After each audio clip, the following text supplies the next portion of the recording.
Hello hi. तुम्हाला या व्हिडिओमध्ये मी आज वर्ड डॉक्युमेंटमध्ये इमेज कशी इन्सर्ट करायची आहे त्याबद्दल सांगणार आहे. कारण की खूप वेळेस प्रॉब्लेम असा होतो की इमेज एका साईडला येतो आणि टेक्स्ट एका साईडला येतो. हा प्रॉब्लेम होऊ नये यासाठी मी हा व्हिडिओ बनवत आहे. तरी तुम्ही या चॅनलवर नवीन असताल तर सबस्क्राईब करायला विसरू नका. कारण की अशाच प्रकारचे छोटे छोटे माहिती मी तुम्हाला सांगणार आहे. कारण की त्या सोप्या रीतीने तुम्हाला. तर सगळ्यात पहिले तुम्हाला वर्ड डॉक्युमेंट या ऑप्शनवर यायचं आहे. जे पण मायक्रोसॉफ्ट ॲप आहे तुमच्या मोबाईलमध्ये ती ओपन करू शकतात किंवा एखादी वर्ड डॉक्युमेंटचं ॲप तुम्ही डायरेक्ट डाउनलोड करू शकतात. तिथे आल्यानंतर जी तुमची इमेज आहे डॉक्युमेंट आहे ती ओपन करून घ्या. ओपन केल्यानंतर ही तुमची डॉक्युमेंट फाईल आहे.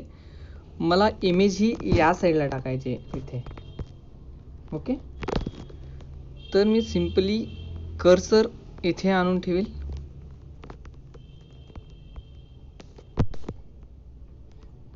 हे जे कर्सर आहे ते आणून ठेवा इकडे.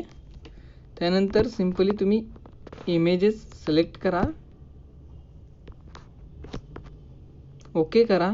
जर तुम्हाला ही इमेज रोटेट करायची असेल तर अशा प्रकारे तुम्ही रोटेट करू शकतात किंवा क्रॉप करायचे असेल तर तुम्ही कट करायचे असेल तर अशा प्रकारे कट करू शकतात.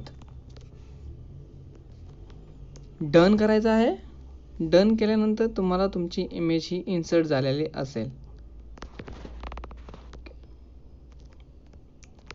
ही इमेज इन्सर्ट झाली 4th and 5th ऑप्शनमध्ये. ओके, तुम्हाला ही image in line with text करायचे असेल तर इन लाईन विथ टेक्स्ट येईल.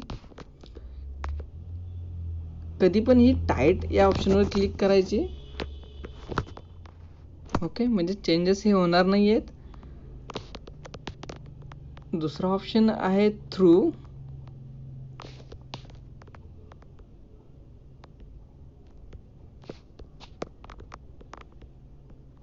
अशा प्रकारे तुम्ही इमेज इन्सर्ट करू शकता.